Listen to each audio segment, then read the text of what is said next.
आजकल आपने सुना होगा एक अशोक खरात नाम के नासिक के अंदर एक बाबा का मामला बड़ा वायरल हुआ था। 100 से ज्यादा औरतों के साथ उसने रेप किया था, जिनके वीडियोस अवेलेबल है, और कितनी होंगी अल्लाह आलम। और अशोक खरात का इतना बड़ा कांड दुनिया के सामने आया, कोई ऐसी कार्रवाई नहीं हुई, कोई उसके घर पे बुलडोजर नहीं चला। और अभी अमरावती महाराष्ट्र का एक वाकया जब सामने आया, सिर्फ मुस्लिम नाम आ गया, अयान नाम के एक नौजवान लड़के का नाम आया, और हकीकत ये थी उसने भी जो हरकत की इंतहाई गिरी हुई और कमीनेपन की हरकत की। उसने बहुत सारी लड़कियों को अपने जाल में फंसाया, और सही बात यह कि 8 लड़कियों का वीडियो उसका वायरल हुआ, और पुलिस ने गिरफ्तार भी किया, उसके घर पर बुलडोजर भी चला, और 8 वीडियो को मीडिया आज 180 वीडियो बना के पेश कर रही है। सिर्फ नाम में मुस्लिम आ जाए तो मीडिया का रवैया देख लीजिए। अशोक खरात के मामले में जो मीडिया खामोश थी, जब नाम अयान आ गया, मुस्लिम नाम आ गया, तो मीडिया में सबके बयानात भी आने लगे। हम तो एक ही गुजारिश करेंगे, मीडिया वालों से भी करेंगे और कानून के रखवालों से भी करेंगे, कि हम जिस कानून को मानते हैं और जो हमारे भारत का संविधान जो कहता है, वो कानून किसी धर्म की बुनियाद पर, किसी जाति की बुनियाद पर, किसी के मजहब की बुनियाद पर कोई भेदभाव नहीं करता है। कानून के चेहरे पर पट्टी बंधी रहती है, कानून मजहब के मामले में अंधा होता है। अगर कानून का पालन हो रहा है तो सबके साथ होना चाहिए। और मेरे प्यारे साथियों, अयान नाम के उस लड़के की ये जो हरकत थी, उससे ये भी पता चला कि अगर हमने अपने जवान बच्चों और बच्चियों के हाथ में मोबाइल दिया है, तो हम सिर्फ उनका पासवर्ड जानने की कोशिश न करें, हम ये भी जानने की कोशिश करें कि हमारा बेटा वो उसके अंदर हया है कि नहीं है। उसका पासवर्ड हमें मालूम हो जाए, ये उतनी बड़ी बात नहीं है। हमारा बच्चा और हमारी बच्ची अगर हया वाली नहीं है, तो इस तरीके के कांड मेरे प्यारे साथियों और भी सामने आते चले जाएंगे। तो आप गौर कीजिए, अल्लाह के नबी ने जो 10 बातों की नसीहत की है, उसमें सबसे पहली बात आपने कही, ला तुशरिक बिल्लाहि शैया, अल्लाह के साथ तो किसी को शरीक मत करना। इस धरती के ऊपर सबसे बड़ा पाप अगर कोई है, सबसे बड़ा गुनाह अगर कोई है, तो अल्लाह के साथ शिर्क करना है। हजरत लुकमान अपने बच्चे से कहते हैं, या बुनैया ला तुशरिक बिल्लाह, ऐ मेरे बच्चे तू अल्लाह के साथ शिर्क न करना, इन्न शिर्क लज़ुल्मुन अज़ीम, शिर्क दुनिया का सबसे बड़ा पाप है। अल्लाह कुरान में 18 नबियों का तस्करा करने के बाद कहता है, वलौ अशरकू लहबिता अन्हुम मा कानू यामलून। हमारे 18 नबियों ने भी अगर अल्लाह के साथ शिर्क किया होता, उनकी तमाम की तमाम नेकियां बर्बाद हो गई होती, उनके तमाम के तमाम अमाल बर्बाद हो गए होते। अल्लाह कुरान में अपने आखिरी नबी से कहता है, वलक़द ऊहिया इलैका व इलल्लज़ीना मिन क़ब्लिका लइन अशरकता लयहबतन्न अमलुक व लतकूनन्न मिनल खासिरीन। ऐ मेरे नबी, अगर आपने भी शिर्क कर दिया तो आपकी भी तमाम नेकियां बर्बाद हो जाएंगी।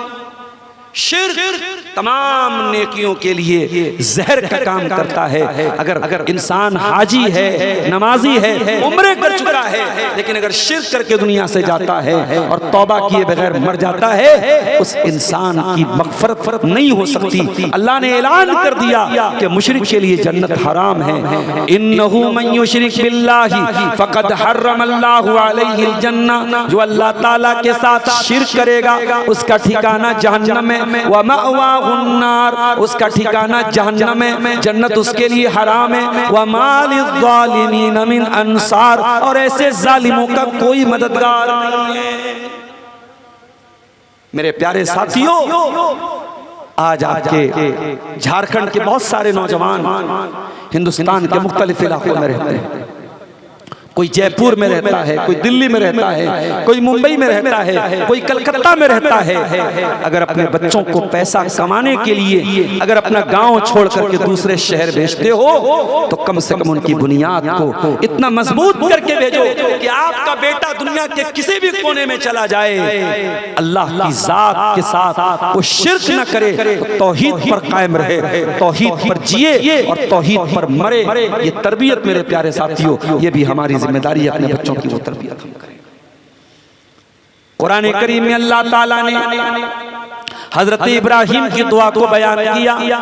इब्राहिम अलैहिस्सलाम दुआ करते हैं, कहते हैं वजुनुबनी व बनिया अन्नाबुदल असनाम, ऐ अल्लाह तू मुझे भी शिर्क से बचा, मुझे भी बुत परस्ती से बचा, और अल्लाह मेरे बच्चों को भी तू बुत परस्ती से बचा, मेरी आने वाली नस्लों को भी तू बुत परस्ती से बचा।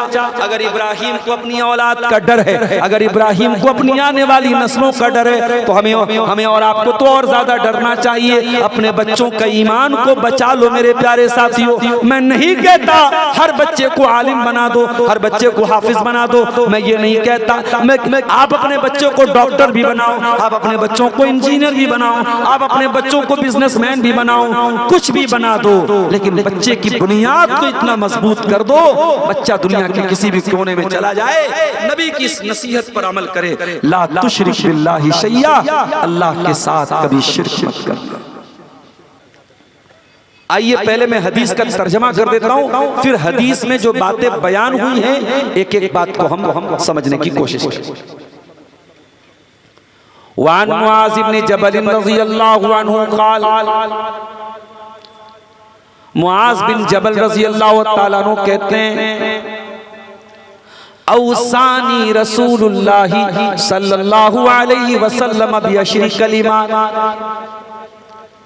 अल्लाह के प्यारे रसूल ने मुझको 10 बातों का हुक्म दिया।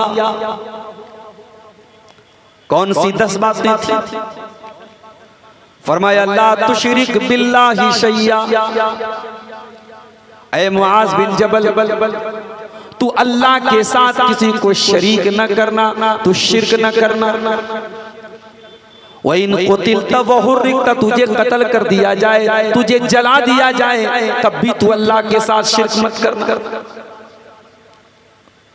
दूसरी नसीहत वला तौकन्ना वालिदैका व इन्नमा राकान तखरुज मिन अहलिका व मालिक, और ऐ मुआज़ बिन जबल अपने माँ बाप की तू नाफरमानी न करना, अपने माँ बाप से कते ताल्लुकी न करना, अपने माँ बाप से रिश्ता न तोड़ देना। अगर तेरे माँ बाप तुझे अपने घर से निकलने को बोल दे, अगर तेरे माँ बाप अपने माल को छोड़ने को बोल दे, तब भी तू उनकी बात मान लेना, उनको नाराज न करना। अभी मैं सिर्फ तर्जमा कर रहा हूं, अभी मैं इसको क्लियर करूंगा कि हदीस का मतलब क्या है। तीसरी नसीहत वला तत्रुकन्न सलातन मक्तूबतन मुतअम्मिदा, और ऐ मुआज़ बिन जबल एक वक्त की नमाज भी तू जानबूझकर मत छोड़ना।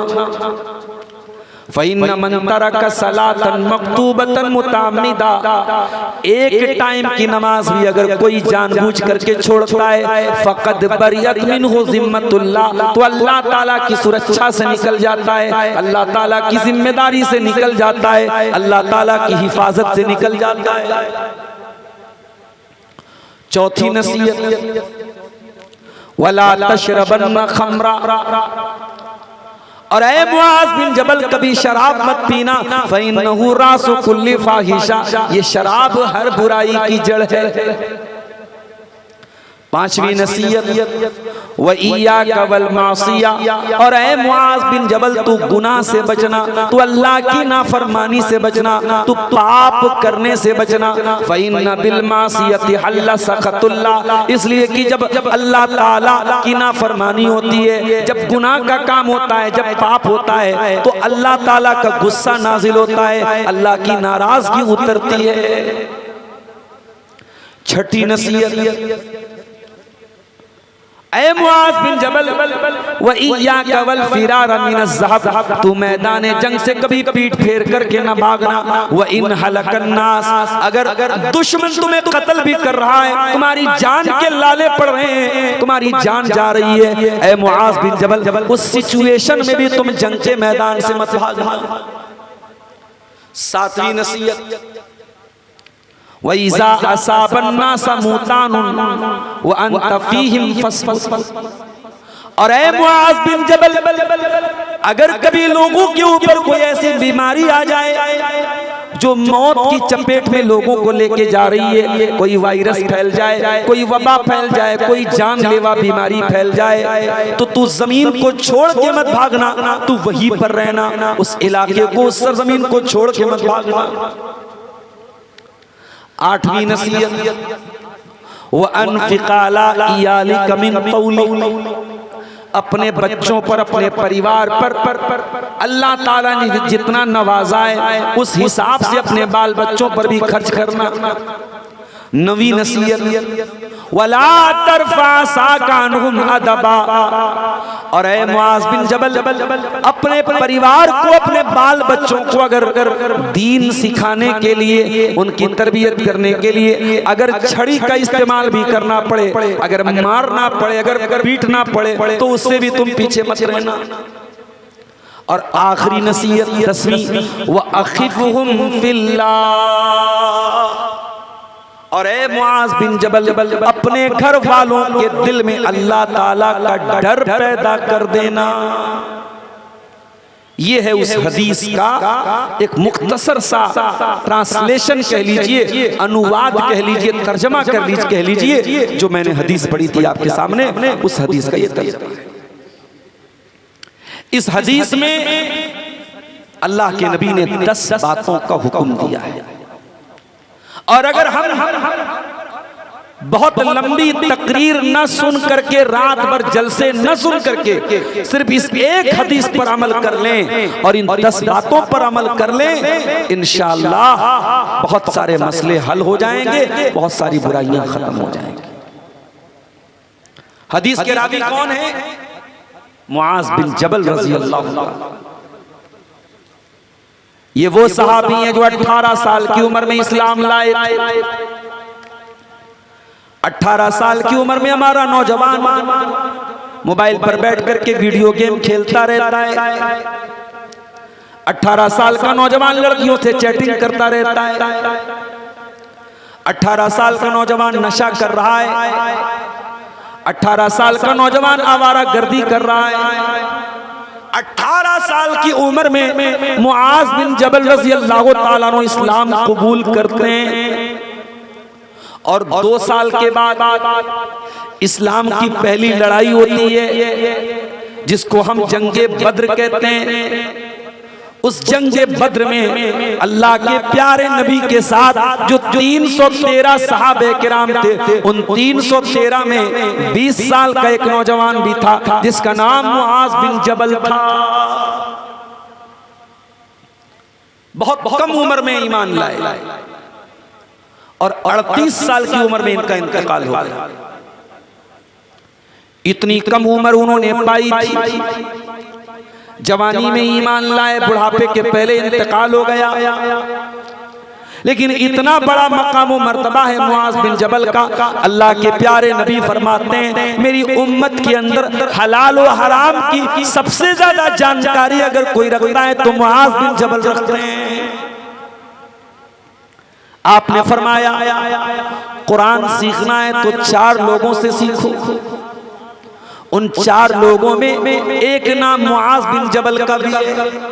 कुरान सीखना है, कुरान पढ़ना है तो मुआज़ बिन जबल से कुरान पढ़ लो।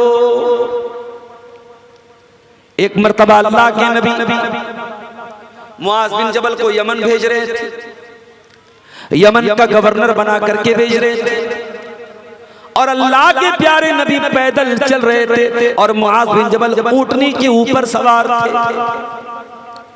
अल्लाह के प्यारे नबी उनको समझा रहे थे, नसीहतें कर रहे थे, बता रहे थे कि उनको यमन में जाके क्या क्या करना है। उन्हीं बातों के दौरान अल्लाह के प्यारे नबी ने फरमाया, ऐ मुआज बिन जबल, हो सकता है कि आइंदा साल तुम मदीने में आओ और तुम्हारी मुलाकात तुम्हारे नबी से न हो पाए। ऐ मुआज बिन जबल, हो सकता है कि आइंदा साल तुम मदीने में आओ और तुम्हारा गुजर तुम्हारे नबी की कब्र के पास, तुम अपने नबी का दीदार न कर पाओ, तुम अपने नबी को देख न पाओ। हो सकता है कि आइंदा साल तुम अपने नबी से मुलाकात न कर पाओ। इतना सुनना था, मुआज बिन जबल ज़ारो कतार रोने लगे। ऐ अल्लाह के नबी, क्या वो दिन भी हमको देखना पड़ेगा जब आप इस दुनिया से चले जाएंगे और आपका दीदार हमें नसीब न होगा। आपने मदीना की तरफ अपनी नजरें उठाई और आपने फरमाया, ऐ मुआज बिन जबल, कयामत के दिन सबसे ज्यादा मेरे करीब रहने वाले वो लोग होंगे जो मुत्तकी होंगे, जो परहेजगार होंगे, जो अल्लाह ताला से डरने वाले होंगे। कोई भी हो, अगर तकवा वाला है, अल्लाह से डरने वाला है, कयामत के दिन वो अपने नबी के साथ रहेगा। अल्लाह के नबी ने मुआज बिन जबल को तसल्ली। मुआज बिन जबल वो सहाबी है, एक मर्तबा अल्लाह के नबी ने इनका हाथ पकड़ा और हाथ पकड़ के फरमाया, वल्लाहि इन्नी लउहिब्बुक, ऐ मुआज, अल्लाह की कसम मैं तुझसे बहुत मोहब्बत करता हूँ। ओ लोगों, ये कितने खुशकिस्मती की बात है, ये कितनी बड़ी खुशनसीबी की बात है। अल्लाह के नबी किसी से कह दें कि मैं तुझसे बहुत ज्यादा मोहब्बत करता हूँ। अल्लाह के प्यारे नबी मुआज बिन जबल से कह रहे हैं, वल्लाहि इन्नी लउहिब्बुक, ऐ मुआज बिन जबल, अल्लाह की कसम मैं तुझसे बहुत मोहब्बत करता हूँ। और उसके बाद अल्लाह के नबी ने इनको एक दुआ सिखाई थी, हर फर्ज नमाज के बाद उस दुआ को पढ़ने का हुक्म दिया। मुझे उम्मीद है कि वो दुआ आपको भी याद होगी। कौन सी दुआ है? रब्बि अइन्नी अला ज़िक्रिका व शुक्रिका व हुस्नि इबादतिका, ऐ अल्लाह तू मेरी मदद फरमा कि मैं तेरा जिक्र करूं, मैं तेरा शुक्र करूं और अच्छे तरीके से तेरी इबादत करूं। हम ये नमाज के बाद दुआ पढ़ते हैं। ये दुआ अल्लाह के प्यारे नबी ने मुआज बिन जबल को सिखाई। ये वो सहाबी है जो ये हदीस रिवायत। मुआज बिन जबल कहते हैं, अल्लाह के प्यारे नबी ने 10 बातों की नसीहत की और 10 बातों में सबसे पहली बात आपने जो फरमाई, वो भगैया वालों, वो नमाज के बारे में नहीं थी। पहली बात जो आपने बयान फरमाई वो रोजे के बारे में नहीं थी। पहली बात जो आपने बयान फरमाई वो ज़कात और हज के बारे में नहीं थी। आपने फरमाया, ला तुशरिक बिल्लाहि शैआ, ऐ मुआज बिन जबल, तू अल्लाह के साथ किसी को शरीक मत करना। कहीं ऐसा न हो किसी पेड़ के आगे, किसी मजार के आगे, किसी कब्र के आगे, किसी पत्थर के आगे तू सजदा जाके करने लगना। कहीं ऐसा ना हो तेरे घर में लाल काले पीले धागे तेरे बच्चों को पहनाए जाने लगे। कहीं ऐसा ना हो तेरे घर की औरतें भी मजारों पे जाके औलाद मांगने चली जाएं, नकली पीरों के पास, नकली बाबाओं के पास जाके औलाद मांगने लगे। ऐ अल्लाह, कोई अगर जान लेने पर तुल जाए, कोई जान लेने की धमकी दे दे, कोई मर्डर करने की धमकी दे दे, या तो तुम शिर्क कर लो या हम तुम्हारी जान ले लेंगे। ऐ अल्लाह, ऐसी सिचुएशन में हम क्या करें? अल्लाह के नबी फरमाते हैं, व इन कुतिलता व हुर्रिक़ता, अगरचे तुम्हें कत्ल कर दिया जाए, अगरचे तुम्हें जला करके खाक कर दिया जाए, जल करके खाक हो जाना, टुकड़े टुकड़े हो जाना, लेकिन अल्लाह के साथ तुम किसी को शरीक न करना। अल्लाह की जात में तुम किसी को शरीक न करना। जरा खुबैब बिन अदी को देखो मेरे साथ। खुबैब बिन अदी कौन है? नबी के सहाबी हैं। जुर्म क्या है, अपराध क्या है? एक अल्लाह की तौहीद का कलमा पढ़ते हैं। मक्का के मुशरिकीन ने उनको गिरफ्तार किया, सूली पे चढ़ाने की तैयारी है। सूली पे चढ़ाने के पहले पूछा गया, ऐ खुबैब तेरी कोई आखिरी ख्वाहिश हो तो बता दे। कहा है मक्का वालों, एक आखिरी ख्वाहिश है, 2 रकात नमाज पढ़ने की मोहलत दे दो। कहा ठीक है पढ़ लो तुम। हजरत खुबैब ने 2 रकात हल्की नमाज पढ़ी। सलाम फेरने के बाद फरमाया, ओ मक्का वालों, अगर इस बात का डर न होता कि कहीं तुम ये न समझो मैं मौत के डर से नमाज को लंबा कर रहा हूं, तो मैं और लंबी नमाज पढ़ता। मक्का वालों ने कहा है खुबैब, थोड़ी देर के बाद हम तुम्हें सूली पे चढ़ा देंगे, तुम्हारी जान ले लेंगे। ऐ खुबैब, तुम्हें एक आखिरी चांस हम दे रहे हैं, मरने के पहले आखिरी चांस दे रहे हैं। अगर तुम इतना कह दो कि आज मेरी जगह मोहम्मद होते सल्लल्लाहु अलैहि वसल्लम, तो हम तुम्हें छोड़ देंगे। सिर्फ इतना अपनी जबान से निकाल दो कि आज मेरी जगह मोहम्मद रसूलुल्लाह को सूली पे चढ़ा दिया जाए, ऐ खुबैब हम तुम्हारी जान बख्श देंगे, हम तुम्हें माफ कर देंगे। हजरत खुबैब ने फरमाया, ओ जालिमों, तुम मेरी जगह मेरे नबी की जान लेने की बात करते हो। अरे मैं तो ये भी गवारा नहीं करूंगा कि मेरी जान बख्श दी जाए, मुझे छोड़ दिया जाए और मेरे नबी के पाँव में एक कांटा भी चुभोया जाए। मैं अपने नबी के पाँव में एक कांटा चुभोने की कीमत पर भी अपनी जान को बख्शवाना नहीं चाहूंगा। और चश्मे फलक ने वो मंजर भी देखा मेरे साथी। खुबैब को सूली पे चढ़ा दिया गया। खुबैब को सूली पे चढ़ाया जा रहा है, लेकिन खुबैब के चेहरे पर मुस्कुराहट है, खुबैब की पेशानी पर कोई बल नहीं है। और खुबैब क्या कहते हैं, ओ लोगों, वलस्तु उबाली हिन उक़्तलु मुस्लिमन, जब मैं इस्लाम की हालत में दुनिया से जा रहा हूँ, जब मैं तौहीद की हालत में दुनिया से जा रहा हूँ, तो मुझे इस बात की कोई परवाह नहीं है। अला अय्य जंबिन काना लिल्लाहि मसरई, कि मुझे कैसे पटका जाएगा, मुझे कैसे मारा जाएगा, कैसे मुझे सूली पे चढ़ाया जाएगा और कैसे मेरी जान ली जाएगी, मुझे इस बात की कोई परवाह नहीं है। मुझे परवाह है तो इस बात की परवाह है कि मैं तौहीद पे दुनिया से जा रहा हूँ। मरते दम तक तौहीद की हिफाजत करो मेरे प्यारे साथी। कभी इस गलतफहमी में न रहना, हम तो बगैया में रहते हैं, हम तो मंडरों में रहते हैं, हम तो अंसारी समाज के लोग हैं, हमारे यहाँ कोई खबर परस्ती नहीं है, हमारे यहाँ कोई शिर्क नहीं हो रहा है। कभी इस गलतफहमी में न रहना। दुनिया के किसी भी कोने में चले जाना, सबसे बड़ा खतरनाक गुनाह शिर्क है, और शिर्क से हमेशा अपने दामन को बचा करके रखना। अल्लाह के नबी फरमाते हैं, ला तुशरिक बिल्लाहि शैया, अल्लाह के साथ आप शिर्क न करना। व इन कुतिलता व हुर्रिकता, अगरचे तुझे कत्ल कर दिया जाए, तुझे जला दिया जाए। दूसरी चीज, वला तउकन्ना वालिदै, और ऐ मुआज बिन जबल, अपने माँ बाप को न सताना, अपने माँ बाप को तकलीफ न देना, अपने माँ बाप की नाफरमानी न करना। कभी आपने गौर किया, कुरान करीम में अल्लाह ताला ने अपने जिक्र के बाद, अपनी तौहीद के बाद अक्सर मकामात वालिदैन का जिक्र किया। कुरान का 15वां पारा उठाइए, वक़ज़ा रब्बुका अल्ला ताबुदू इल्ला इय्याहु व बिल वालिदैनि इहसाना, तेरे परवरदिगार का हुक्म है इबादत करो तो अल्लाह की करो और अपने माँ बाप के साथ अच्छा सलूक करो। इम्मा यब्लुगन्ना इंदकल किबरा अहदुहुमा औ किलाहुमा फला तकुल लहुमा उफ़्फ़िन वला तन्हरहुमा वक़ुल लहुमा क़ौलन करीमा।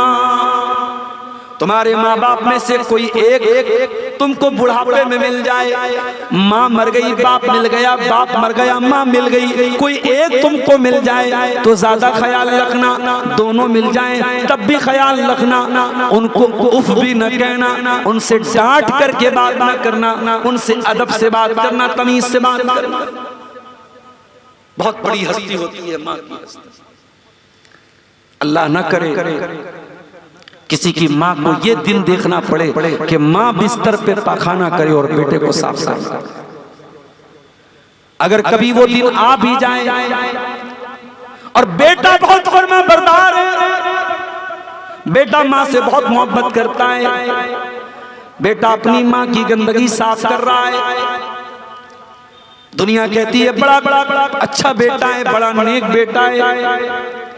माँ बिस्तर पे लेटरिन कर रही है, बेटा साफ कर रहा है। बाप बिस्तर पे लेटरिन कर रहा है, बेटा साफ कर रहा है। लेकिन कभी गौर करना मेरे प्यारे साथी, वो बूढ़ी माँ और बूढ़ा बाप जब बिस्तर पे गंदगी करते हैं, बेटा बेटी अगर साफ भी करते हैं तो चेहरे पर रुमाल रख के साफ करते हैं, चेहरा बनाते हैं, चेहरा बिगाड़ लेते हैं, बड़ी कराहियत के साथ, बड़ी नापसंदीदगी के साथ ये काम करते हैं। ओ लोगों, तुम अपनी माँ के साथ ये काम अगर कर भी दोगे तो तुम वो मुस्कुराहट कहाँ से लाओगे जो तुम्हारी माँ के लबों के ऊपर थी। जब तुम छोटे थे तुम बार बार गंदगी कर दिया करते थे, तुम्हारी माँ एक बार भी तुम पर गुस्सा नहीं करती थी, तुम्हें लाड करती थी, तुम्हें प्यार करती थी, मुस्कुराया करती थी, तुम्हें चुमकार चुमकार के तुम्हारी गंदगी को साफ किया करती थी। ओ लोगों, आज माँ बूढ़ी हो गई, आज बाप बूढ़ा हो गया, आज अगर उनकी गंदगी तुम साफ कर भी दोगे, वो खुशी कहां से लाओगे, वो मुस्कुराहट कहां से लाओगे जो मां के लबों के ऊपर थी। नहीं उतार सकते तुम उनके एहसानात का बदला, नहीं उतार सकते मेरे साथ। यमन का एक देहाती था, खाने काबा का तवाफ कर रहा था, अपनी बूढ़ी माँ को कंधे पे बिठा के तवाफ कर रहा था। तवाफ करते करते कह रहा था, इन्नी लहा बईरुहल मुज़ल्ललू। ओ लोगों, आज तो मैं अपनी माँ की सवारी बन गया, आज अपनी माँ को अपने कंधे पे बिठा के मैंने खाने काबा का तवाफ करा दिया, मैंने उम्रा करा दिया, मैंने हज करा दिया। अब्दुल्ला बिन उमर भी वहीं पे तवाफ कर रहे थे। उसने कहा, अब्दुल्ला बिन उमर, आज ऐसा लगता है मैंने माँ के दूध का कर्जा उतार दिया, मैंने माँ का हक अदा कर दिया, मैंने माँ के एहसानात का बदला चुका दिया। अब्दुल्ला बिन उमर खामोश नहीं रहे, फरमाया, अरे नादान, तू माँ को कंधे पे बिठा के खाने काबा का तवाफ करा के समझ रहा है बहुत बड़ा तीर मार लिया तूने।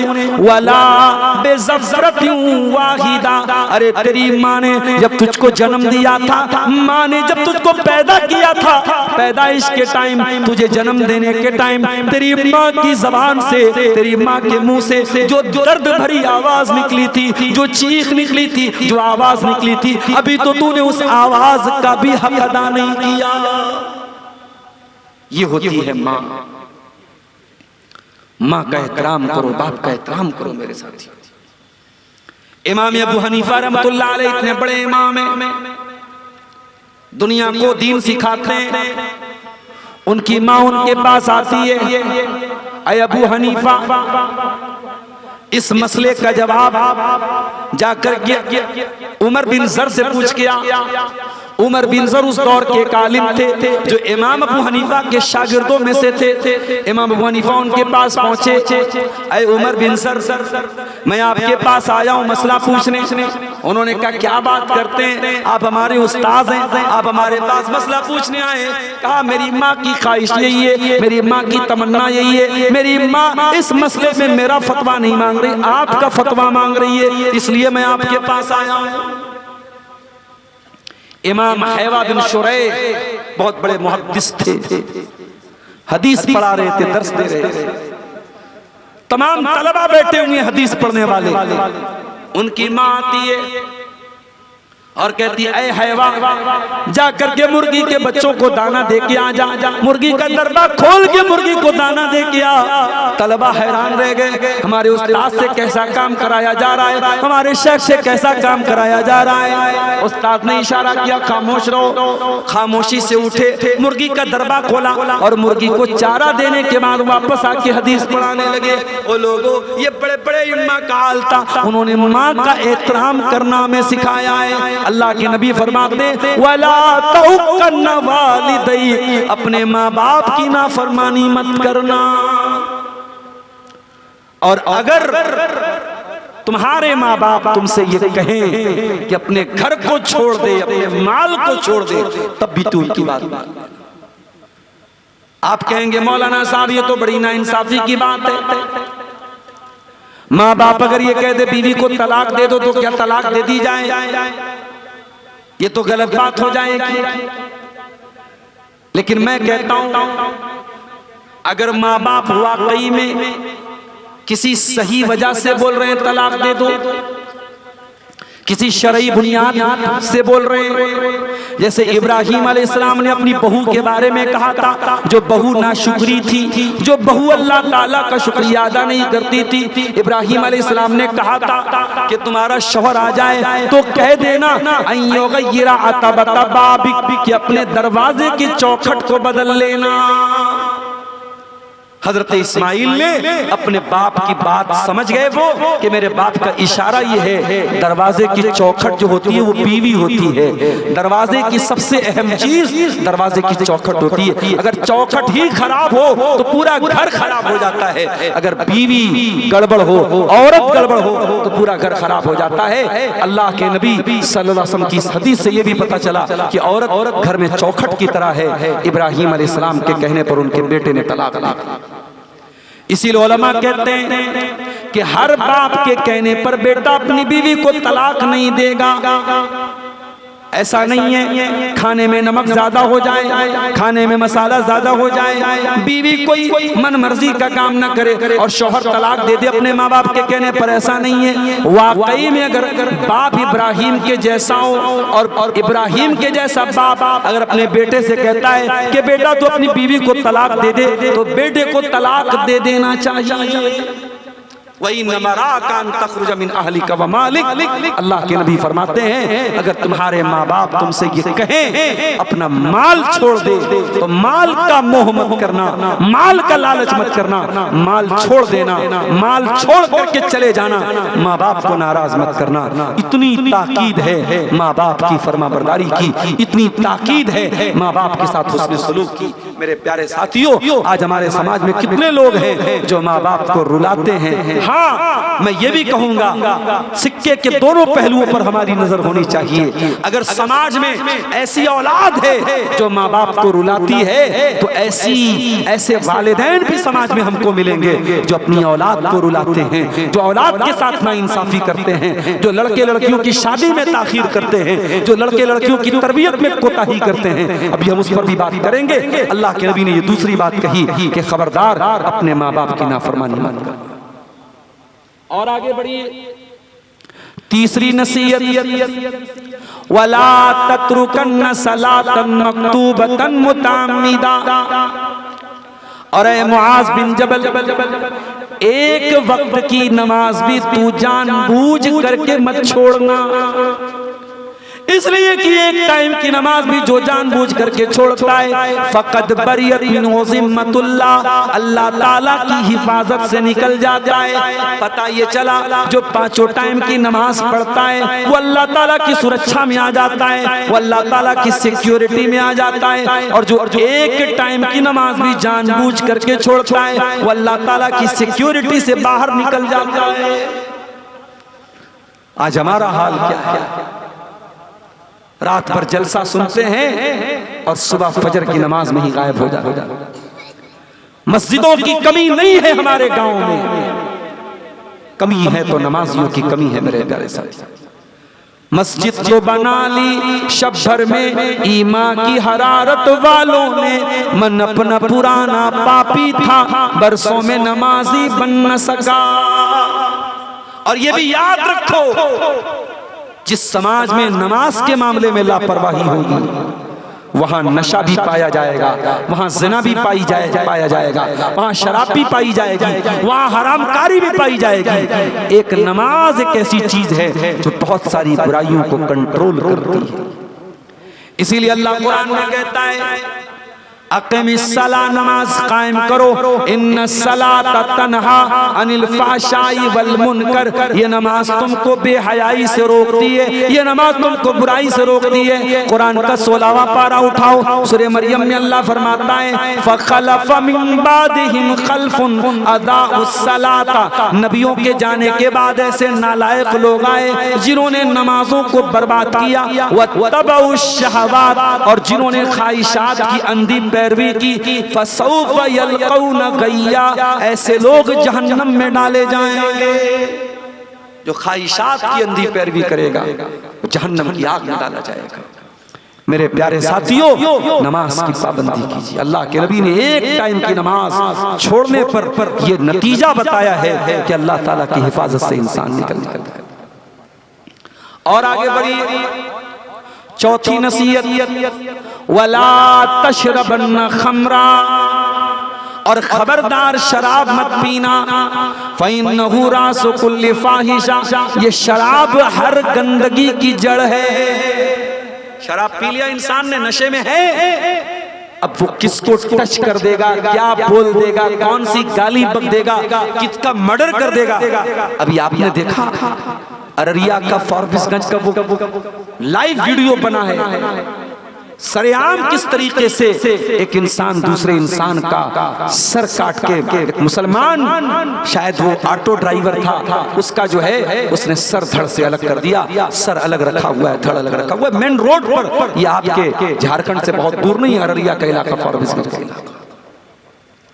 मुझे नहीं मालूम कि वो नशे की हालत में था कि नहीं था, लेकिन जिस तरीके से ये वाकया देखने में लग रहा है, इस बात का इम्कान है कि वो नशे की हालत में था। रेप के ज्यादातर केसेस नशे की हालत में होते हैं। नशे के बाद इंसान के ऊपर शैतान सवार होता है। मेरे साथ आज झारखंड की सरजमीन पर आप जिस इलाके में रहते हैं, मैं जानता हूं कि आपके आसपास आदिवासी लोग भी रहते हैं।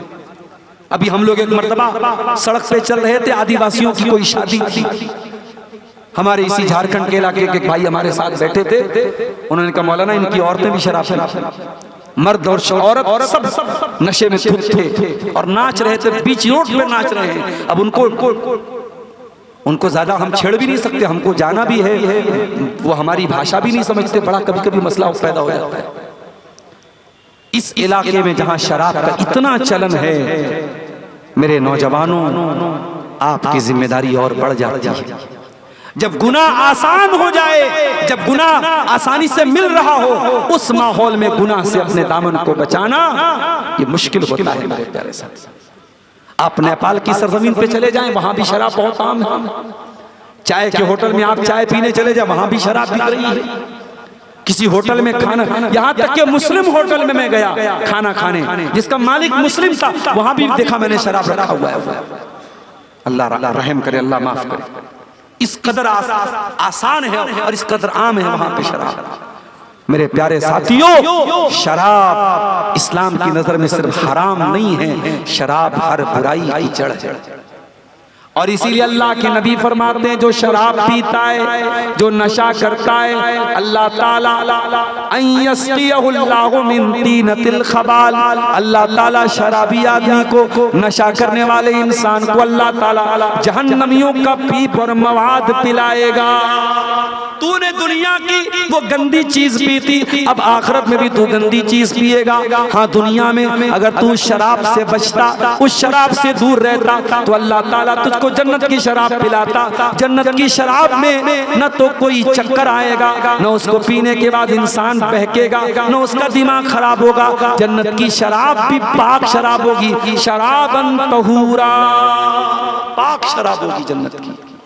जो दुनिया में शराब पिएगा उसके लिए जन्नत की शराब हराम है। मेरे प्यारे साथियों, इसलिए अल्लाह के नबी ने फरमाया, वला तशरबन खमरन, खबरदार शराब मत पीना, शराब हर बुराई की जड़ है। उस्मान गनी रज़ी अल्लाह ताला अन्हु एक वाक़या बयान करते हैं। पहले के दौर में एक अल्लाह का बहुत नेक बंदा था। उस दौर की एक बहुत बदचलन औरत थी। उस बदचलन औरत ने उस अल्लाह के नेक बंदे को अपने जाल में फंसाने के लिए प्लान रचा और एक कमरे में जहां शराब का प्याला भी रखा था और एक चाकू रखा था और एक छोटा बच्चा था, और वहां पर धोखे से उसने एक इंसान को बुलाने के बाद उस फाहिशा औरत ने, उस बच्चलन औरत ने कहा अब तो यहाँ तुम आ चुके हो, अब यहाँ से भागने का तुम्हारे पास कोई रास्ता नहीं है, 7 दरवाजों के अंदर तुम्हें रखा गया है। अब यहाँ पे तुम्हारे सामने 3 चॉइस है, ये शराब का प्याला है, ये शराब की बोतल है, या तो तुम एक प्याला शराब पी लो, या दूसरा रास्ता ये कि तुम मेरे साथ रेप करो, मेरे साथ तुम ज़िना करो, और तीसरा रास्ता ये है ये चाकू उठा करके इस बच्चे को कत्ल कर दो। उस मुत्तकी इंसान ने सोचा बच्चे को कत्ल करता हूं तो ये हत्या हो जाएगी, बड़ा गुनाह हो जाएगा, औरत के साथ ज़िना करता हूं ये भी बहुत बड़ा गुनाह हो जाएगा, शराब पी लेता हूं ये हल्का गुनाह है। शराब पिया उसने, और जब एक मर्तबा शराब पिया और नशा चढ़ा तो पूरी शराब की बोतल पी गया, और जब नशे में पागल हो गया तो औरत के साथ ज़िना भी करता है और उस बच्चे को कत्ल भी कर देता है। हजरत उस्मान गनी ये वाकया बयान करने के बाद कहते हैं ओ लोगों शराब से बचो, शराब उम्मुल खबाइस से, तमाम बुराइयों की जड़ है, तमाम बुराइयों की माँ है। और आज हमारा नौजवान बहुत आगे निकल चुका है, अब शराब तो बहुत छोटी चीज हो गई, अब तो ड्रग्स का नशा हो रहा है, अब तो हीरोइन और अफीम और गांजा और चरस और कितनी चीजों का नशा हो रहा है आप सोच नहीं सकते। यानी बहुत सारे दवा के सिरप ऐसे हैं, बहुत सारे मेडिकल स्टोर पे मिलने वाली दवाएं ऐसी हैं जिनको सिरप, जिनको नशा बना के नौजवान इस्तेमाल कर रहा है। मेरे प्यारे साथियों मैं ऐसे नौजवानों से एक ही अपील करूंगा, अल्लाह के वास्ते हर तरीके के नशे को छोड़ दो। ये जो तुम नशे का रास्ता अपना रहे हो ये खुदकुशी का रास्ता है, ये सुसाइड का रास्ता है। अपने आप को हलाक न करो, अपने परिवार पर तरस खाओ, अपने माँ बाप पर तरस खाओ। तुम्हारी माँ ने बड़ी मेहनतों से तुम्हें पाला है, तुम्हारे बाप ने बड़े सपने देखे हैं तुम्हें लेकर के, तुम नशा करके अपने माँ बाप के सपनों को मत तोड़ो। अल्लाह के वास्ते शराब से, नशे से, गुटखे से, सिगरेट से, हर किस्म के ड्रग्स से मेरे नौजवान साथियों अपने आप को दूर रखो। अल्लाह के नबी चौथी नसीहत कर रहे हैं शराब मत पियो, क्योंकि शराब ये तमाम बुराइयों की जड़ है। 5वीं नसीहत वइय्याका वल मासिया, और ऐ मुआज़ बिन जबल तुम अल्लाह ताला की नाफरमानी मत करना, गुनाह मत करना। फ़इन्ना बिल मासियति हल्ला सख़तुल्लाह, इसलिए कि गुनाह करने से अल्लाह ताला नाराज होता है। जब आप कोई गुनाह का काम करेंगे आपके बच्चे पर भी असर पड़ेगा, बीवी पर भी असर पड़ेगा, घर के माहौल पर भी असर पड़ेगा, रोजी रोटी पर असर पड़ेगा। ओ लोगों हमने बहुत सारी मिसालें देखी हैं समाज में, शौहर शादीशुदा है, बीवी को के रहते हुए गैर औरतों के साथ उसका रिलेशन है, अवैध संबंध है, नाजायज ताल्लुक है, उसका नुकसान ये होता है उसका अच्छा खासा भरा पूरा परिवार बर्बाद हो जाता है, उसके घर की खुशी बर्बाद हो जाती है, उसकी बीवी उससे मुतनफिर हो जाती है, उसके बच्चे उससे दूर हो जाते हैं, और पाप का घड़ा एक दिन जरूर फूट जाता है। मेरे प्यारे साथियों याद रखो बुराई कभी छुपने वाली नहीं है, पाप कभी छुपने वाला नहीं है, एक न एक दिन सामने आ जाएगा। जब जब जब शैतान आपके दिल में किसी गुनाह का ख्याल डाले, किसी गलत काम का ख्याल डाले, तो अल्लाह के नबी की ये हदीस याद कर लेना, वइय्याका वल मासिया, मुआज़ बिन जबल तू गुनाहों से बचना, इसलिए कि गुनाह करने से अल्लाह ताला नाराज होता है, अल्लाह की नाराजगी उतरती है। बात सलफ कहते हैं कि मैं जब कोई गलत काम करता हूँ, कोई गुनाह का काम मुझसे हो जाता है, तो मैं अपनी बीवी के अखलाक पर भी उसका असर महसूस करता हूँ, अपनी सवारी पर भी उसका असर महसूस करता हूँ। मेरे प्यारे साथियों गुनाह बड़ी मनहूस चीज है, और गुनाह आखिरत में जो सजा होगी होगी, दुनिया में भी गुनाह का कहीं ना कहीं बैड इफेक्ट और बुरा असर हमारे ऊपर पड़ता है। आप याद कीजिए जब हमारे बाप आदम से और हमारी माँ हव्वा से जब खता हुई थी, जैसे ही उनसे खता हुई थी सबसे पहला रिएक्शन क्या हुआ था, बदत लहुमा सौआतुहुमा, दोनों के बदन से कपड़े उतर गए और दोनों नंगे हो गए। पता ये चला कि गुनाह इंसान को दुनिया में भी नुकसान पहुंचाता है। अल्लाह के नबी फरमाते हैं बंदा अपनी रोजी रोटी से महरूम हो जाता है अपने गुनाह की वजह से, इसलिए गुनाहों से अपने दामन को बचा के चलिए मेरे साथी। छठी चीज अल्लाह के नबी फरमाते हैं जब तुम मैदान जंग के अंदर हो और लोग हलाक हो रहे हैं, वइय्याका वल फिरार मिनज़्ज़ाफ, मैदान जंग छोड़ के मत भागना, बुज़दिल मत बन जाना। ओ मुसलमानों, इस्लाम बुज़दिलों का दीन नहीं है, इस्लाम बहादुरों का दीन है, इस्लाम हिम्मत वालों का दीन है। मुश्किल से मुश्किल हालात आ जाएं, पीठ फेर करके भागने की कोशिश न करना। मैं जानता हूं मुल्क के हालात कैसे चल रहे हैं, बड़ी तेजी से ये खबरें भी आजकल आ रही हैं, मुसलमान लड़कियां मुर्तद हो रही हैं, मुसलमान लड़के मुर्तद हो रहे हैं। ये वाक़यात क्यों हो रहे हैं? क्योंकि हमने अपनी बच्चियों को बताया ही नहीं कि ईमान को बचाना कितना अहम काम है। हमने कभी सुमैया की सीरत अपनी बच्चियों को नहीं बताई, हमने कभी खदीजा की जिंदगी बच्चियों को नहीं बताई, हमने कभी अम्मा आयशा की जिंदगी के बारे में नहीं बताया। ओ लोगों, इस्लाम का मानने वाला, इस्लाम का सच्चा मानने वाला कभी मुर्तद नहीं होता है। जो मुर्तद हो जाए, जो इस्लाम को छोड़ दे, इसका मतलब कि उसने इस्लाम को समझा ही नहीं। इस्लाम तो वो दीन है, अकबर इलाहाबादी ने कहा था, इस्लाम की फितरत में कुदरत ने लचक दी है, उतना ही उभरेगा जितना के दबाओगे। आज कितना प्रोपेगेंडा हो रहा है मीडिया में इस्लाम के खिलाफ, लेकिन इससे इस्लाम खत्म नहीं हो जाएगा मेरे प्यारे साथियों। फूकों से ये चिराग बुझाया न जाएगा। ये दीन अल्लाह का है, ये अल्लाह का नूर है और अल्लाह अपने नूर की हिफाजत करेगा। मेरे प्यारे साथियों, अल्लाह के नबी कह रहे हैं, जंग के मैदान से पीठ फेर करके मत भागना। सातवीं चीज, वइज़ा असाबन्ना समूतानुन व अंत फीहिम फस्बुत। और ऐ मुआज़ बिन जबल, जब लोगों के ऊपर कोई वायरस आ जाए, कोई वबा आ जाए, कोई बीमारी आ जाए, तो तुम उस वक्त अगर लोगों के बीच में हो तो वहीं पर साबित कदम रहना, वहां से मत भागना।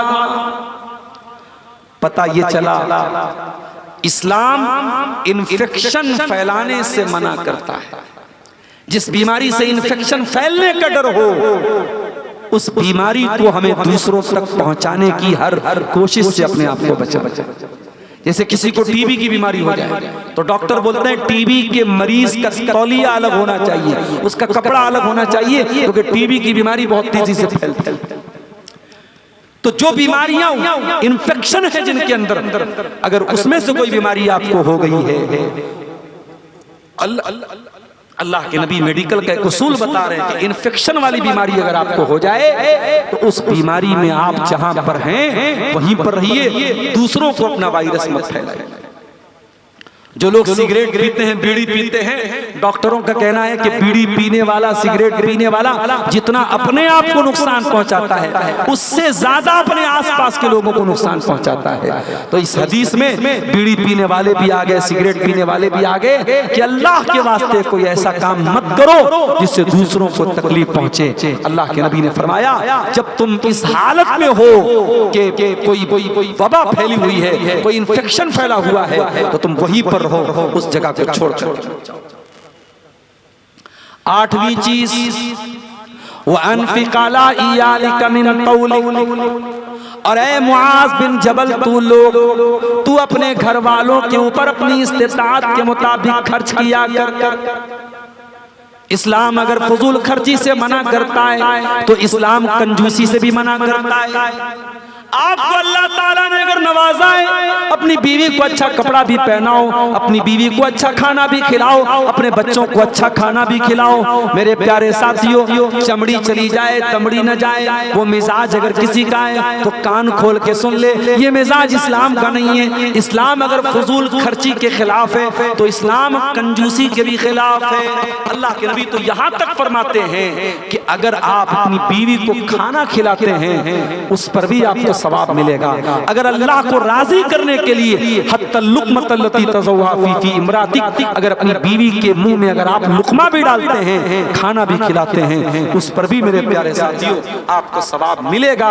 लिहाजा अपने बाल बच्चों पर खर्च कीजिए। आज बहुत सारी औरतों को शिकायत होती है, हमारा शौहर हमारे कपड़े का ख्याल नहीं करता, हमें अच्छा खिलाता नहीं है, हमारे शौहर की आमदनी अच्छी है, उसकी इनकम अच्छी है, मगर हमारे पास ऐसे मैसेजेस भी कभी कभी आते हैं औरतों की तरफ से भी और बाज नौजवानों की तरफ से भी, हमारे माँ बाप हमारी जरूरतों का ख्याल नहीं करते, हमारे बाप की अच्छी आमदनी है अपने बेटों का ख्याल नहीं करता है। मेरे प्यारे साथियों, अल्लाह के नबी ने हमें हुक्म दिया है वो अनफिक अला इयालिक मिन कौलिक, अपनी ताकत के मुताबिक, अपनी इस्तिताअत के मुताबिक अपने बाल बच्चों के ऊपर आप खर्च कीजिए। ये अल्लाह के नबी की 8वीं नसीहत है। और 9वीं नसीहत क्या है? वला तरफा साका अन्हुम अदबा, अपने बाल बच्चों को सिखाने के लिए, तालीम देने के लिए अगर छड़ी का इस्तेमाल करना पड़े तो छड़ी का भी इस्तेमाल करो। जब तुम्हारा बच्चा छोटा था, कोई गलत काम किया उसने, तुमने लाडो प्यार करके उस बच्चे को हौसला बढ़ा दिया। कल वही बच्चा जब बड़ा होने के बाद वही काम करने लगा। छोटा था, स्कूल में पढ़ता था, छोटी छोटी बच्चियों को परेशान करता था, तुम्हारे सामने कंप्लेंट आई, तुमने अपने बच्चे की साइड ले ली, तुमने बच्चे को एक बार भी न डांटा न मारा कि तू लड़कियों को बच्चियों को क्यों छेड़ रहा है। तुमने छोटे बच्चे को अगर बचपन में सिखाया होता कि दूसरों की बच्चियों को और दूसरों की बेटियों को सताया न कर, तो जवान होने के बाद ये अयान जैसे लड़कों की मिसाल हमारे सामने। मेरे प्यारे साथियों, आप अपने बच्चों को बचपन से हया का सबक सिखाइए। माफ करना, आज हमारे बच्चे यूट्यूब के जरिए जवान हो रहे हैं, मोबाइल के जरिए जवान हो रहे हैं। हमारे बच्चे माँ बाप से ज्यादा तो यूट्यूब की बात मानते हैं, माँ बाप से ज्यादा तो मोबाइल की बात मानते हैं। हालात तो यहाँ तक पहुँच गए हैं, बच्चा बगैर मोबाइल के खाना नहीं खाता है। जब तक वीडियो न दिखाया जाए बच्चा खाना नहीं खाता है। बच्चा स्कूल जाने के पहले जब तक मोबाइल न दिखाया जाए वो स्कूल जाने के लिए तैयार नहीं होता है। वो लोगों, इतना ज्यादा मोबाइल को अपने बच्चों की मजबूरी न बनाओ, वरना कल जवान होने के बाद यही बच्चा जब 24 घंटा मोबाइल से चिपका रहेगा तो क्या क्या कांड करेगा आप सोच भी नहीं सकते। वला तरफा साका अन्हुम अदबा, अपने बच्चों को और अपने घर वालों को अगर उनको मारने के लिए तुम्हें छड़ी का इस्तेमाल करना पड़े तो उससे भी तुम पीछे मत रहो। इसीलिए अल्लाह के नबी फरमाते हैं जब तुम्हारे बच्चे 7 साल के हो जाएं तुम उनको नमाज का हुक्म दो, और जब तुम्हारे बच्चे 10 साल के हो जाएं और नमाज न पढ़े तो उनकी पिटाई करो। अगर आपने 10 साल के बच्चे को एक टाइम की नमाज छोड़ने पर अगर छड़ी से मारा होता तो आज 18-20 साल का आपका लड़का बेनमाजी न होता। ओ लोगों, हमारा मसला तो ये है, हम तो खुद बेनमाजी, माँ तो खुद बेनमाजी, बाप खुद बेनमाजी, तो बच्चे को किस मुंह से नमाजी बनाएंगे हम? छड़ी का इस्तेमाल करने की तालीम दी अल्लाह के नबी। पता ये चला इतना आसान काम नहीं है माँ बाप बनना, बच्चों की तरबियत करना इतना आसान काम नहीं है।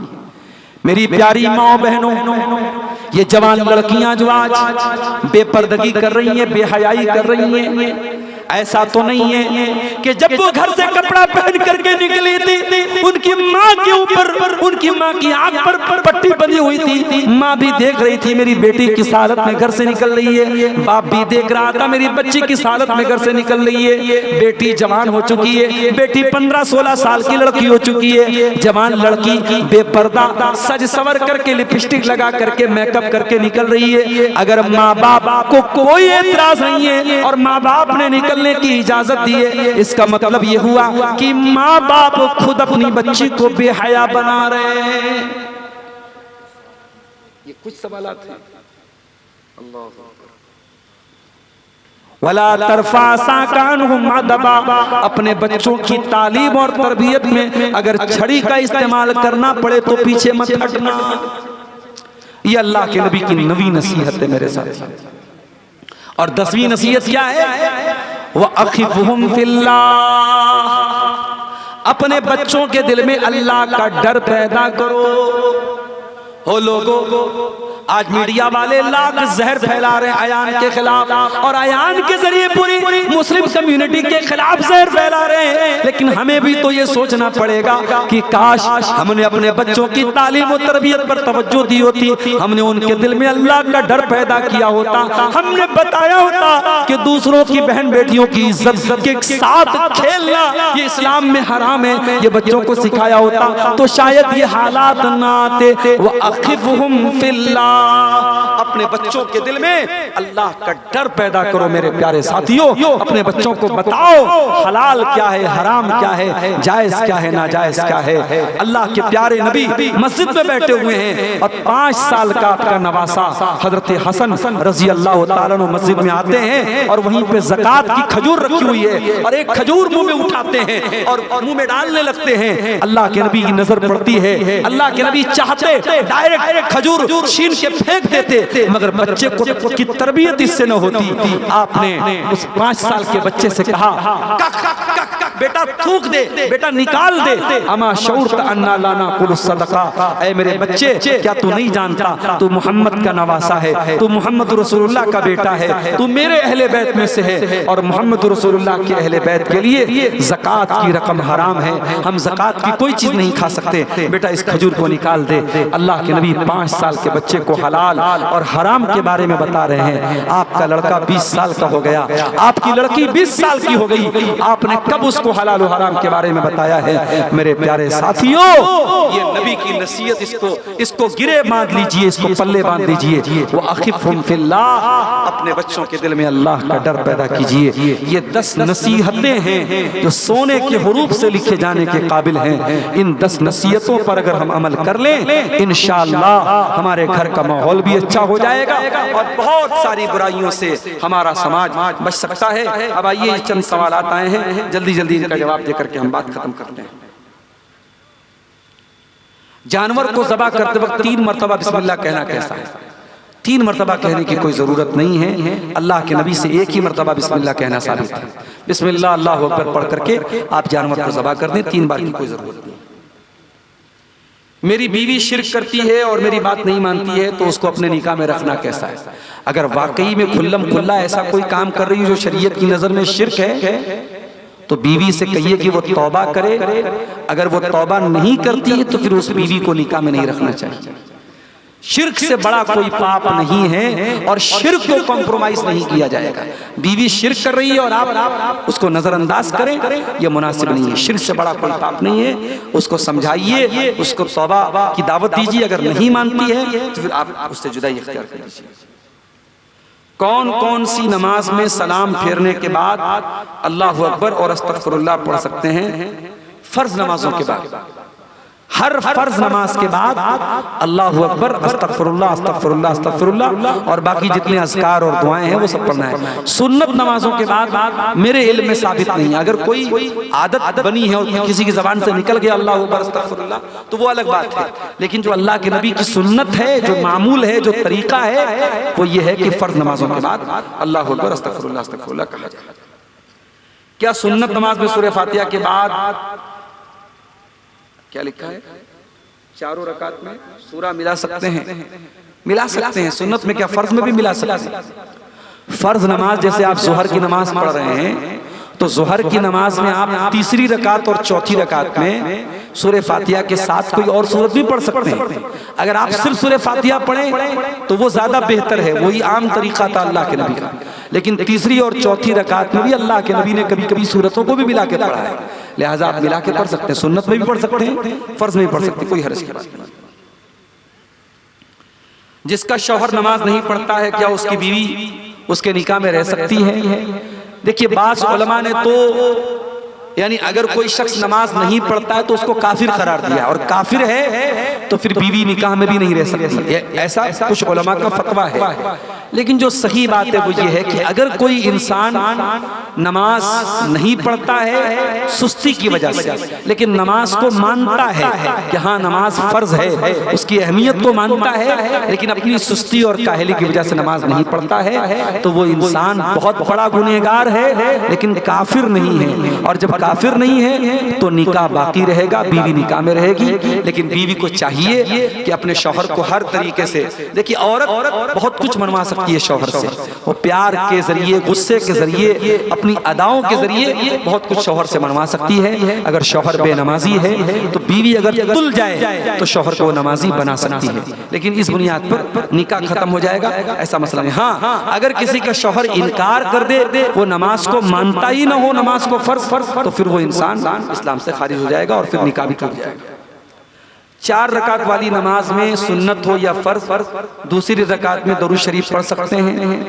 यानी ये पूछना ये चाह रहे हैं कि 2 रकात पढ़ने के बाद जो हम तैयात में बैठते हैं तो क्या उसमें हम दरूद शरीफ पढ़ सकते हैं? बिल्कुल पढ़ सकते हैं, दरूद शरीफ पढ़ सकते हैं, पढ़ना बेहतर है। और अगर आप सिर्फ अत्तहियात पढ़ के तीसरी रकात के लिए खड़े हो जाएं तो भी कोई हर्ज की बात नहीं है। दरूद शरीफ पढ़ने में कोई हर्ज की बात, पढ़ भी सकते हैं, नहीं भी पढ़ सकते, दोनों तरीका जायज़ है। रमजान के महीने में 6 साल पहले रमजान के महीने में बीवी के साथ हम बिस्तरी कर लिया, कफ़ारा अदा नहीं किया, एक बच्चा है, हदीस की रोशनी में क्या है ये मशवरा देखिए, कफ़ारा अगर अदा नहीं किया है, रोजे की हालत में अगर किसी ने बीवी के साथ जमा कर लिया है तो उसका कफ़ारा ये है कि 60 दिन तक लगातार रोजा रखा जाए। अगर उसकी ताकत नहीं है तो 60 मिस्कीनों को खाना खिलाया जाए। और अगर इसकी भी ताकत नहीं है तो फिर इंसान अल्लाह ताला से तौबा और इस्तिग़फ़ार करे। तो ये कफ़ारा बहरहाल उसको देना है, और अगर उसने नहीं दिया है तो वो गुनाह पर गुनाह कर रहा है। अब जब उसको ये एहसास हो रहा है कि हाँ मुझे कफ़ारा अदा करना चाहिए था, अगर पैसे वाला आदमी है, अल्लाह ताला ने नवाजा है, तो 60 मिस्कीनों को खाना खिला दे। और अगर उसके पास इसकी ताकत नहीं तो 60 दिन तक लगातार, 2 महीने तक लगातार रोजा रहे, ये उसका कफ़ारा है। ये कफ़ारा दिए बगैर उसकी जान नहीं चलती। ठीक है, तो ये चंद सवालात थे। अल्लाह ताला से दुआ है रब्बुल आलमीन हम सबको नेक अमल, अच्छी समझ की तौफीक अता फरमाए। रब्बुल आलमीन आज की तरह हमें कल के प्रोग्राम में भी शामिल होने की और उलमाए किराम के बयानात से मुस्तफीद होने की तौफीक अता फरमाए। रब्बना तक़ब्बल मिन्ना इन्नका अंतस समीउल अलीम व तुब अलैना इन्नका अंतत तव्वाबुर रहीम व सल्लल्लाहु तआला अला नबीना मुहम्मद व अला आलिहि व सहबिहि अजमईन। इन्नल्लाह काना अलैकुम रक़ीबा या अय्युहल्लज़ीना आमनुत्तक़ुल्लाह वक़ूलू क़ौलन सदीदा युस्लिह लकुम अअमालकुम व यग़फिर लकुम ज़ुनूबकुम व मन युतिइल्लाह व रसूलहू फ़क़द फ़ाज़ फ़ौज़न अज़ीमा। अम्मा बाद फ़इन्न खैरल हदीस किताबुल्लाह व खैरल हदी हदी मुहम्मदिन सल्लल्लाहु अलैहि वसल्लम व शर्रल उमूरि मुहदसातुहा व कुल्ल मुहदसतिन बिदअह व कुल्ल बिदअतिन ज़लालह वकुल्ल ज़लालतिन फिन्नार। अऊज़ु बिल्लाहि मिनश शैतानिर रजीम। बिस्मिल्लाहिर रहमानिर रहीम। वमा आताकुमुर रसूलु फखुज़ूहु वमा नहाकुम अन्हु फंतहू। वअन मुआज़ इब्न जबल रज़ियल्लाहु अन्हु क़ाल औसानी रसूलुल्लाहि सल्लल्लाहु अलैहि वसल्लम बिअशरि कलिमात क़ाल ला तुशरिक बिल्लाहि व इन क़ुतिलत व हुर्रिक़त वला तउक़न्न वालिदैक व इन अमराक अन तख़रुज मिन अहलिक व मालिक वला तत्रुकन्न सलातन मक्तूबतन मुतअम्मिदा फ़इन्न मन तरक सलातन मक्तूबतन मुतअम्मिदन फ़क़द बरियत मिन्हु ज़िम्मतुल्लाह वला तशरबन्न खम्रन फ़इन्नहु रासु कुल्लि फ़ाहिशा अल हदीद रवाहु अहमद फी मुस्नदी।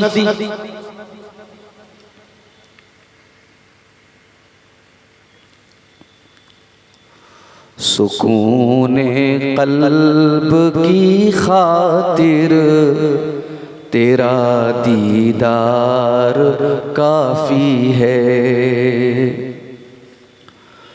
सुकूने क़ल्ब की खातिर तेरा दीदार काफ़ी है।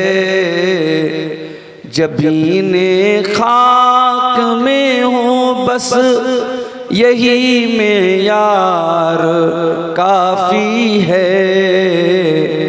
सुकूने क़ल्ब की खातिर कफ़स में आँख जो खोली उसी को आशियाँ समझा।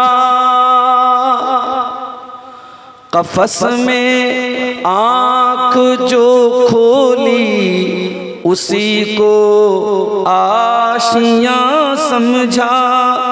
ये दुनिया है मेरे यारो यहाँ गद्दार काफ़ी है। ये दुनिया है मेरे यारो यहाँ गद्दार काफ़ी है।